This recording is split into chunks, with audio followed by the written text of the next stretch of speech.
বাংলাদেশের দুইটা প্রিভিলেজ সরকার দেখছে, এক শেখ মুজিবের সরকার আর দুই প্রফেসর ইউনূসের সরকার। দুই সরকারই একটা রক্তাক্ত লড়াইয়ের পর ক্ষমতা আসছিল। মানুষ অনেক আশা করছিল সরকার প্রধান হিসেবে প্রফেসর ইউনূস আর শেখ মুজিব মানে সোহরাওয়ার্দীর বডিগার্ড দুজনে দারুণ জনপ্রিয় ছিল। মুজিবের সরকার ফেল করছে দারুণ ভাবে, এমন ভাবে ফেল করছে যে সোহরাওয়ার্দীর বডিগার্ড জয় বাংলা এলে সবাই বলে আলহামদুলিল্লাহ। ঠিক এই পথে হাঁটতেছে প্রফেসর ইউনূসের সরকার, ক্রমাগত জনপ্রিয়তা হারাই। এই সরকার গঠনের পর কলকাতায় ইলিশ মাছ পাঠিল। আমরা ইউরোপে থেকে ইলিশ মাছ খাইতে পারি না, বাংলাদেশের ইলিশ এখানে আসে না, কারণ কিন্তু কলকাতায় যায়। কারণ যারা উপদেষ্টা হয়েছে, যারা সরকারে, তারা মনে করে তারা দেশের মালিক আর আমরা চাকর বাকর। প্রফেসর ইউনূস রাজনৈতিক দলগুলোর সাথে মিটিং করেছে, এখন এই সময় আমাদের দাবি তোলার, অপদার্থ উপদেষ্টা মন্ডলীকে বাদ দিয়া জাতীয় সরকার গঠন করার। জাতীয় সরকার গঠন না করলে এই সরকার ক্রমাগত জনপ্রিয়তা হারাচ্ছে, নিয়ন্ত্রণ কন্ট্রোল করতে পারবে না। কারণ ফেব্রুয়ারিতে নির্বাচন ঘোষণার পরে এখন প্রশাসন, আর্মি, পুলিশ সবাই বিএনপির পিছনে লাইন দিবে, সেটাই দিছে। সেটাই ফেরানা সেই সংসদে গিয়ে যতই জ্বালাময়ী বক্তব্য দিক না কেন, হাসিনাকে বৈধ প্রধানমন্ত্রী ভাইবা নিয়ে সেটা সে বলছে। এর ফলে হাসিনার ফ্যাসিবাদ ঢাইকা ফেলতে সুবিধা হয়েছে। মির্জা ফখরুল তো মামলার ভারে হাঁটতেই পারতেন না, হাজার হাজার ছাত্রদল যুবদল কর্মীকে হত্যা করছে এই সরকার। ছাত্র ইউনিয়নের কয়জনকে করছে? নুরুল হক নুরু নির্যাতনের শিকার হয়েছে, কিন্তু সেই আবার হাসিনার মাঝে তার মায়ের প্রতিচ্ছবি খুঁজে পাইছে। আমি ছাত্রলীগের কর্মী ছিলাম না, শুধু ছোটখাটো একটা নেতাও ছিলাম, হলে পোস্টেড। আমার মনে হয়েছে যে তার মধ্যে আমার মায়ের চেহারাটা আমি কিছুটা দেখতে পেয়েছি। আর বঙ্গবন্ধুর কথা তো এটি আসলে তো শুধু আমরা না, সারা বিশ্বের মানুষ। বিরোধিতা আর ফ্যাসিবাদ বাকশাল বিরোধিতা কি এক জিনিস? না, অবশ্যই না। হাসিনাকে উৎখাতে প্রস্তুত হওয়া মানেই ফ্যাসিবাদ উৎখাতে প্রতিশ্রুতিবদ্ধ হওয়া না, দুটি এক জিনিস না। আমরা সবাই জানি যে হাসিনা সরকারের হাতে সবচেয়ে বেশি নির্যাতিত হয়েছে বিএনপি এবং তাদের লাখো কর্মী সমর্থক। কিন্তু দেখেন, এই বিএনপি 2018 সালের ভোটের পরে সেই সংসদে গিয়া বৈশা হাসিনাকে বৈধতা দিল। সংসদ তো বৈধ হয়ে যায়, হাসিনার শাসনের বৈধতা পায়। বিএনপি হাসিনার 2018 সালের নির্বাচনের বৈধতা দিছে, এইটা বিএনপি অস্বীকার করতে পারবে না। কিন্তু কিসের বিনিময়? মাত্র 5টা সংসদীয় আসনের বিনিময়। তাহলে হাসিনার বিরোধিতা আর ফ্যাসিবাদ বিরোধিতা দুইটা আলাদা জিনিস। এই দুইটাকে আপনি কিভাবে তাহলে আলাদা করবেন? কেমনে বুঝবেন এটা হাসিনা বিরোধিতা আর এইটা ফ্যাসিবাদ বিরোধিতা? বিএনপি হাসিনা বিরোধিতা করছে, কিন্তু ফ্যাসিবাদ বিরোধিতা কবে থেকে করছে সেটা আমাদেরকে খুঁজে দেখতে হবে। এইটা আপনি বুঝতে পারবেন যে কেউ কবে থেকে হাসিনাকে অবৈধ এবং দখলদার প্রধানমন্ত্রী হিসেবে ভাবতে শুরু করছে। এটাই হচ্ছে আসল লাইন। হাসিনাকে অবৈধ প্রধানমন্ত্রী এবং দখলদার হিসেবে হিসাব করা শুরু করা উচিত ছিল 2014 সালের ভুয়া নির্বাচনের পর থেকে, কিন্তু বিএনপি তখনও সেটা ভাবতে পারে নাই। তারপরে সে ইলেকশনে গেছে, শুধু ইলেকশনে না, সংসদেও গেছে। বিএনপি সংসদের পদত্যাগ করে কবে? 2022 সালের 10ই ডিসেম্বর। তার মানে 2022 সালের 10ই ডিসেম্বরের আগ পর্যন্ত যা হাসিনার শাসন, সেটাকে বিএনপি বৈধ বলে মনে করে। সে পদত্যাগ করুক বা না করুক, বিএনপি হাসিনার সেই সংসদকে বৈধ আর হাসিনার প্রধানমন্ত্রিত্বকে বৈধ বলে ধরে নিয়েছিল। আইনত আমাদের সেটাই বুঝতে হবে। আপনি নির্যাতিত হইলেই আপনি ফ্যাসিবাদ বিরোধী হইয়া যান না। হাসিনাকে বৈধ প্রধানমন্ত্রী ধরে নিয়ে তার সমালোচনায় কোনো বিপ্লবীপনা নাই। রুমিন ফারহানা সেই সংসদে গিয়ে যতই জ্বালাময়ী বক্তব্য দিক না কেন, হাসিনাকে বৈধ প্রধানমন্ত্রী ভাইবা নিয়ে সেটা সে বলছে। এর ফলে হাসিনার ফ্যাসিবাদ ঢাইকা ফেলতে সুবিধা হয়েছে। এমনকি হাসিনাও চাইছে রুমিন ফারহানার জ্বালাময়ী বক্তব্য দিক। রুমিন ফারহানা হাসিনার সেই ইচ্ছাই পালন করছে। এইভাবেই হাসিনা বিরোধিতার সবচেয়ে নিরাপদ পথগুলো তৈরি হয়েছিল। যেমন কোন বাম সংগঠনের হয়ে হাসিনার সমালোচনা করা ছিল অনেক বেশি নিরাপদ ছাত্রদল বা শিবিরের তুলনায়, তাই না? এইটা ওই বামাদের দোষ না, কিন্তু এতে যদি হাসিনা তাদেরকে কম হুমকি মনে করে তাহলে সেটা তো সত্যি, তাই না? এটাও আমাদের অস্বীকার করা উচিত না যে জানু মোহাম্মদ কোন মামলার মুখোমুখি হয়নি, কিন্তু শহীদুল আলমকে রিমান্ডে নেওয়া হয়েছে, তাকে মাইরা ফাটায় ফেলা হয়েছে, রক্ত বেরিয়ে দিছে। মির্জা ফখরুল তো মামলার ভারে হাঁটতেই পারতেন না, হাজার হাজার ছাত্রদল যুবদল কর্মীকে হত্যা করছে এই সরকার। ছাত্র ইউনিয়নের কয়জনকে করছে? করে নাই। বামপন্থীদের কয়জনকে করছে? করে নাই। একজনকে পুলিশ ধরতো, আবার একটু দূরে গিয়ে ছাইড়া দিত। এই যে দেখেন, ছাত্র ইউনিয়নের সাবেক নেতারে ধরছে, আবার ছাইড়া দিছে। সবাই রে এরকম করতো, ধরতো আবার ছাইড়া দিত, একটু দূরে নিয়ে যায়। নুরুল হক নুরু নির্যাতনের শিকার হয়েছে, কিন্তু সেই আবার হাসিনার মাঝে তার মায়ের প্রতিচ্ছবি খুঁজে পাইছে। আমি ছাত্রলীগের কর্মী ছিলাম না, শুধু ছোটখাটো একটা নেতাও ছিলাম, হলে পোস্টেড ছিলাম। আর আমি বিভিন্ন প্রোগ্রামে গেছি, আমি দেখেছি নেত্রীকে ঢাকা মেডিকেল যখন বার্ন ইউনিটে বিএনপির আন্দোলনের সময় যখন আছে বিভিন্ন অকারেন্সগুলোতে, তখন তিনি গেছেন। আসলে আমার মনে হয়েছে যে তার মধ্যে আমার মায়ের চেহারাটা আমি কিছুটা দেখতে পেয়েছি। আর বঙ্গবন্ধুর কথা তো এটি আসলে তো শুধু আমরা না, সারা বিশ্বের মানুষ জানে। তার সুযোগ্য কন্যা যদিও শেখ রেহানা আপা আমরা রয়েছে, কিন্তু এটা বঙ্গবন্ধুর মধ্যে অনেকে বলে যেটা ছিল, তার পুরোটা মনে হয় যে আমাদের নেত্রী পেয়েছেন। এই সমস্ত ঘটনা কিন্তু খুবই জটিল, কিন্তু এগুলো এত সহজে ঘটতো না যদি প্রফেসর ইউনূস শেখ হাসিনাকে ফ্যাসিস্ট এবং আওয়ামী লীগকে বাকশালীয় ফ্যাসিস্ট দল হিসেবে চিন্তা করতেন, চিনে নিতেন, জনগণকে চিনে দিতেন, ডিফাইন করতেন, তাদের আদর্শিক কাঠামো এবং রাষ্ট্রীয় যন্ত্রগুলোকে সুস্পষ্টভাবে চিহ্নিত করতেন এবং সংজ্ঞায়িত করতেন। ওনাকে বলতে হতো কেন এইগুলা গণতন্ত্রের পরিপন্থী এবং আপত্তিকর যুক্তিসহ, কিন্তু তিনি সেটা করেন নাই। 11 মাস পার হয়ে গেছে, ওনার করার সেটা সময় হয় নাই। কারণ এইগুলা যদি আগে থেকে সংজ্ঞায়িত না হয়, তাহলে আওয়ামী লীগের বিরুদ্ধে যাই করুক এই সমস্ত হয়ে দেখায় লোক দেখানো আইওয়াস, পপুলিজম। বিষয়টা হওয়া উচিত ছিল এরকম, আইন মন্ত্রণালয় অপরাধের ধরন অনুযায়ী সংজ্ঞায়িত করবে, সেই অনুযায়ী একটা তালিকা প্রণয়ন করবে, জনগণের সামনে সেই তালিকাভুক্ত ব্যক্তিদের কর্ম এবং অপরাধ উপস্থাপন করবে, তারপর আদালতে মামলা হবে এবং আদালতের নির্দেশে ব্যবস্থা নেওয়া হবে। এখন কি করতেছে, খায়রুল সাহেবকে 11 মাস পরে ধরা হলো। কেন 11 মাস আগে কেন ধরা হইলো না, আবার এখন কেন ধরা হইলো? এই একই রীতি, যেভাবে ধরা সেটা পুলিশ, আমলা, সেনাবাহিনী সবার ক্ষেত্রে প্রযোজ্য। বিচার বিভাগের জন্য জুডিশিয়াল কাউন্সিল তদন্ত করবে, তারপর ব্যবস্থা নেবে। কিন্তু জোর করে অবসরে পাঠিয়ে দেওয়া হচ্ছে, এইভাবে তো শেষ করা যাবে না। জোর করে অবসরে পাঠায় তো দায় শেষ করা যাবে না। আবার দেখেন, আজকে দেখলাম একজন উপদেষ্টা চট্টগ্রাম কারাগারে হাসিনার 3 এমপির সঙ্গে বৈঠক করছে, দেখা করছে, পত্রিকায় আসছে, ছবি ভাইরাল হয়েছে। ধর্ম উপদেষ্টা কেন গেছে? স্বরাষ্ট্রমন্ত্রী যায় জেলখানায় মাঝে মাঝে, ধর্ম উপদেষ্টা জীবনে কোনোদিন যায়নি। উনি কেন গেছে? ঘুটু করতে। সে কোনো কাজ করে না। হেফাজতের সাথে দূরত্ব তৈরি হয়েছে, হেফাজতে নাকি তাকে রিকমেন্ড করে দিছে। হেফাজতের সাথে দূরত্ব কেন তৈরি হয়? এর জন্যই তৈরি হয়েছে, ধর্ম উপদেষ্টার জন্যই তৈরি হয়েছে। আর এই সমস্ত জিনিস যদি চলতে থাকে তাহলে বিচার ব্যবস্থার উপর জনগণের আস্থা ভেঙে পড়বে। প্রফেসর ইউনূসও যখন প্রশ্ন করে তখন জবাব দিতে পারে না। কারণটা হইতেছে ফ্যাসিজমকে প্রফেসর ইউনূস স্পষ্ট করে সংজ্ঞায়িত করেনি এবং রাষ্ট্রের ভেতরে বসে থাকা ফ্যাসিস্ট উপাদানগুলোর বিরুদ্ধে পরিষ্কার কোনো কাঠামোগত লড়াইও শুরু করতে পারেনি। ফলে এই উপাদানগুলো এক ভয়ঙ্কর সামাজিক বিপর্যয়ের দিকে আমাদেরকে ঠেলে দিচ্ছে। বাংলাদেশের 2টা প্রিভিলেজ সরকার দেখছে, এক শেখ মুজিবের সরকার আর 2 প্রফেসর ইউনূসের সরকার। 2 সরকারই একটা রক্তাক্ত লড়াইয়ের পর ক্ষমতা আসছিল। মানুষ অনেক আশা করছিল সরকার প্রধান হিসেবে প্রফেসর ইউনূস আর শেখ মুজিব, মানে সোহরাওয়ার্দীর বডিগার্ড, দুজনে দারুণ জনপ্রিয় ছিল। মুজিবের সরকার ফেল করছে দারুণ ভাবে, এমন ভাবে ফেল করছে যে সোহরাওয়ার্দীর বডিগার্ড জয় বাংলা এলে সবাই বলে আলহামদুলিল্লাহ। ঠিক এই পথে হাঁটতেছে প্রফেসর ইউনূসের সরকার, ক্রমাগত জনপ্রিয়তা হারাইতেছে। দেখেন, উনারা তো 12 ভাতারির মতো ঠাপ খায়, ওয়াকারের ঠাপ খায়, বিএনপির ঠাপ খায়, আওয়ামী লীগের ঠাপ খায়, ইন্ডিয়ার ঠাপ খায়, 2 দিন পর পর গদি নড়ে যায়। কেউ তো সাপোর্ট করে না, সবাই বিরক্ত। আমরা কয়েকজন খায় না খায় সাপোর্ট করে গেছি, সরকার যেন ভালো চলে, নানা পরামর্শ দিছি, কোনো পরামর্শ শুনে নাই। 2-1টা হয়তো শুনছে, কালে ভদ্রে। বালিতে পেশাব করে দেখছেন, কোনো চিহ্ন থাকে না। কলে প্রফেসর সরকারকেও তাই কোনো পরামর্শ দিলে শুনে না, বালিতে পেশাবের মতো, কোনো চিহ্ন থাকে না। এই যে মাইলস্টোনের ঘটনায় আমি তো ইউজুয়ালি উপদেষ্টাদের ফোন করি না, ওই দিন দুর্ঘটনার সাথে সাথে আপনার ফোন দিচ্ছি, বলছি পরীক্ষা স্থগিত করে দেন। তখন বাংলাদেশের টাইম বেলা 3টা হবে, উনি বলেন দেখতেছি। আমি কল্পনাও করি নাই এই সিদ্ধান্ত উনি নিতে পারবেন না। পরে জানলাম শিক্ষা সচিব এই পরীক্ষা স্থগিত করতে রাজি হন নাই। তাইলে আবরার ভাই কেন শিক্ষা উপদেষ্টা থাকবেন? শিক্ষা সচিবকে উপদেষ্টা বানিয়ে দিলেই হয়, সেই যখন সব ডিসিশন নেয়।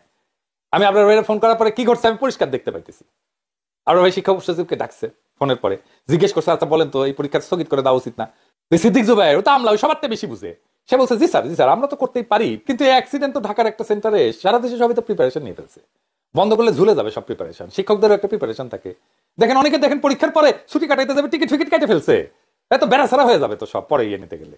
তাছাড়া পরীক্ষা নিয়ে নি স্যার, এই যে মাইলস্টোনের জন্য আমরা পরে একটা আলাদা নিয়ে নিব নি পরীক্ষা, জিজ্ঞেস করেন আপনার ভাইকে। এটাই বলেছিল কিনা সিদ্দিক জুবায়ের? এটাই বলবে, কারণ তো ধান্দা 2টা দিন নষ্ট হবে, এটা ধান্দা 2 দিনের ধান্দা নষ্ট হবে, ওটা বসেই থাকে ধান্দা করার জন্য। সিদ্দিক জুবায়ের বুঝলো না, আপনার ভাই বুঝলো না যে এইটা কোনো অ্যাডমিনিস্ট্রেটিভ ডিসিশন না, এটা পলিটিক্যাল ডিসিশন। এই পলিটিক্যাল ডিসিশনে 2টা কাজ হইতো। কি সেই কাজ?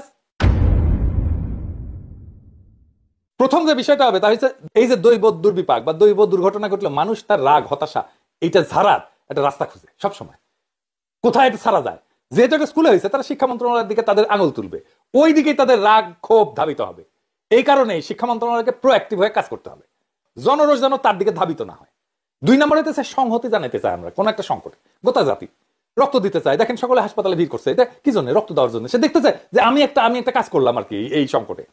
তারা সংহতি জানাইতে চায়। যারা ঢাকা আছে তারা না হয় হসপিটালে গেল, রক্ত দেওয়ার চেষ্টা করলো, পারলো কি পারলো না সেটা অন্য কথা, কিন্তু দেওয়ার চেষ্টা করলো। এইটাই তার সংহতি জানানো, এটাই তার শান্তি। কিন্তু ঢাকার বাইরে যারা আছে তারা কিভাবে সংহতি জানাবে? আহত নিহতদের ব্যাপারে একটাই উপায় আছে, পরীক্ষা বন্ধ করলাম, আমরা তাদের কথা চিন্তা করলাম, শোক করলাম। এইটা তো একটা পলিটিক্যাল ডিসিশন ছিল, কিন্তু সিদ্দিক জুবায়ের পলিটিক্যাল ডিসিশনের রাস্তাটাকে বন্ধ করে দিল।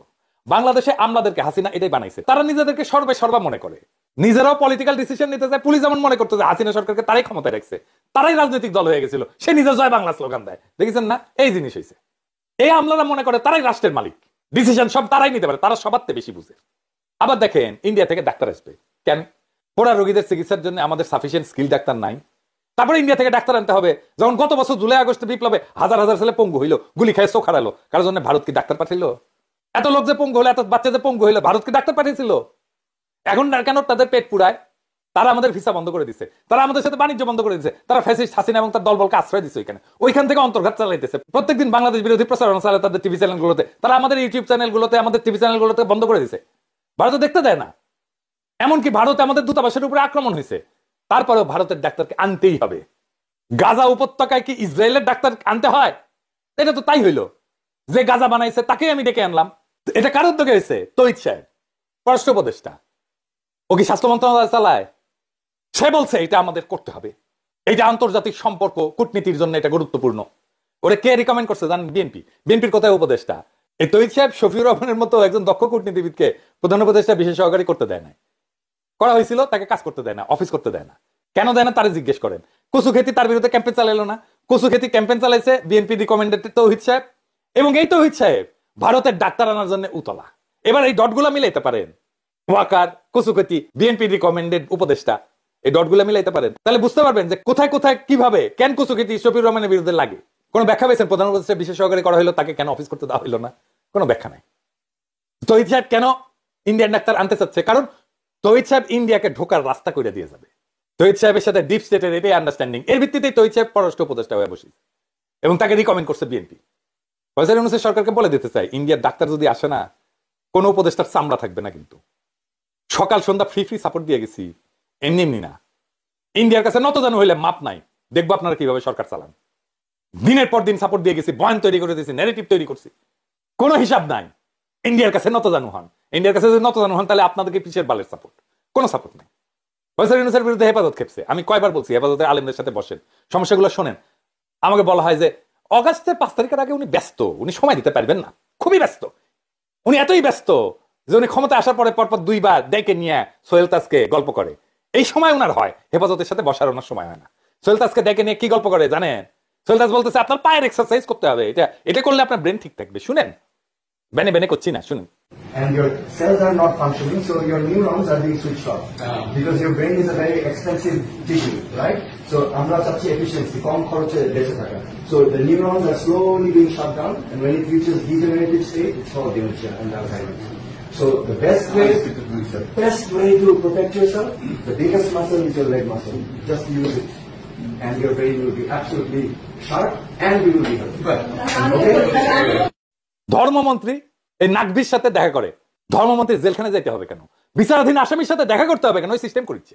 হেফাজত সরকারের সাথে কথা বলতে পারে না, সেইখানে ধর্মমন্ত্রী কোনো লোল নাই, কিন্তু নাকভির সাথে দেখা করতে সে ঠিকই যায়, ঘুটু করতে যায়। নাকভির সাথে সৌদি আরবের নাকি একটা কানেকশন আছে, ওই কানেকশন দিয়ে কাজ করতে গেছে। দেখেন, আবার দেখেন, সমাজ কল্যাণ মন্ত্রণালয় থেকে যৌনকর্মীদের জন্য 2 কোটি টাকা বরাদ্দ দেওয়া হইলো। কারণটা কি? কারণটা আর কিছু না, টাকা দিতে হবে। রাষ্ট্রের হাতে টাকা আছে, তাই দিব। আমার ইচ্ছা মাই খুশ আমি দিব, কে ঠেকাবে? মানে বিষয়টা যদি এরকম হইতো যে একটা ঘৃণিত পেশা থেকে তাদেরকে বের করে আনার জন্য, পুনর্বাসন করার জন্য আমরা এই টাকাটা খরচা করতেছি, তাহলে সবাই মেনে নিত। যদি এরকম হইতো যে পরিশ্রমী নারীদের জন্য আমি অনুদান দিচ্ছি, তাহলে ইটা ভাঙে যারা, কাজের বুয়ার কাজ করে যারা, গার্মেন্টস শ্রমিক যারা, তাদেরকে দিতেন। এর মধ্যে যারা অসুস্থ তাদেরকে বেছে বেছে দিতাম, যারা বয়স্ক তাদেরকে বেছে বেছে দিতাম। যৌন কর্মীদেরকে কেন দিতে হবে? এটা কি জন্য যে কেউ ফ্রি মাগনা মজা করে গেছে, সে টাকাটা পূরণ করে দিলাম এখন সরকারের ফান্ড থেকে? কোনো যুক্তি নাই। এ প্রসঙ্গে একটা 18+ জোকস বলি, কিছু মনে করেন না। আমার পেজে লন্ডনের বিএনপি নেতা মালিক সাহেবের ভাগিনা এটা কমেন্ট করেছে, আমাকে নাকি উনি জবাই করা হবে। জব করবি, জব। ভাগিনা সত্যিকারের ভাগনা কিনা জানি না, কিন্তু ও দাবি করেছে যে মালিক সাহেব তার মামা। এই ভাগনার একটা গল্প আছে জানেন তো? আমি একটা কমেন্টে রিপ্লাই লিখেছিলাম, সেটা হইতেছে ওই মালিক সাহেবের ভাগনায় 40 টাকা এক মায়ারে ফিট করেছে। তো তারপরে কাজ শুরু করেছে আর কি, কাজ করতে করতে ছাদের ফুটে দিয়ে চাঁদের আলো পড়িচ্ছে। তুই কইলে যে 7 ফুটে চাঁদের আলো, 10 টাকা বাদ গেল, ঝুলো কেন 10 টাকা বাদ তাই। এরপরে ওই করতে করতে আর কি মায়া দিচ্ছে পাদ, তো বলতেছে যে দিলে পাদ 10 টাকা তাই ভাত। পরে কাজটা শেষ করে প্যান্ট পরিচ্ছে, প্যান্ট পরে বাইরে যাচ্ছে, তখন বলতেছে যে ভাই 10 টাকা দেন, তো বলতেছে যে মালিক সাহেবের ভাগনা 10 টাকা মাগনা। তো এইরকম কি মাগনা যারা তাদেরটা পূরণ করে দিল সমাজ কল্যাণ মন্ত্রণালয়, এটা জবাব কি? কোনো জবাব নেই। এই সরকার গঠনের পর কলকাতায় ইলিশ মাছ পাচ্ছিল, আমরা ইউরোপে থেকে ইলিশ মাছ খাইতে পারি না, বাংলাদেশের ইলিশ এখানে আসে না, কারণ কিন্তু কলকাতায় যায়। কারণ যারা উপদেষ্টা হয়েছে, যারা সরকারে, তারা মনে করে তারা দেশের মালিক, আর আমরা চাকর বাকর। রাজনৈতিক দলগুলোর সাথে মিটিং করেছে, এখন এই সময় আমাদের দাবি তোলার, অপদার্থ উপদেষ্টা মন্ডলীকে বাদ দিয়া জাতীয় সরকার গঠন করার। জাতীয় সরকার গঠন না করলে এই সরকার ক্রমাগত জনপ্রিয়তা হারাচ্ছে, নিয়ন্ত্রণ কন্ট্রোল করতে পারবে না। কারণ ফেব্রুয়ারিতে নির্বাচন ঘোষণার পরে এখন প্রশাসন, আর্মি, পুলিশ সবাই বিএনপির পিছনে লাইন দিবে, সেটাই দিছে, সেটাই হয় বাংলাদেশে সব সময়। কারো কথাই শুনবে না। ওইদিকে আওয়ামী লীগ তৈরি হয়ে গেছে, এখন বলে কিছু হলে বলে আওয়ামী লীগ ঢুকে যাবে আন্দোলনের মধ্যে। আরে আওয়ামী লীগ ঢোকে কেমনে? স্কোপটাকে করে দেয়, সরকারই তো করে দেয়। 1971 নিয়ে বলি যে ইন্ডিয়া ষড়যন্ত্র করতে পারে কেন? কিছুটা একটা ছিল যে ষড়যন্ত্র করতে পারে। আওয়ামী লীগ ঢুকে যাবে বললেই হবে, আওয়ামী লীগ ঢুকতে পারে কেন? আমার ধারণা এই উপদেষ্টা মন্ডলী থাকতে তারা নির্বাচন পর্যন্ত যাইতেই পারবে না, একের পর এক ডিজাস্টার করবে।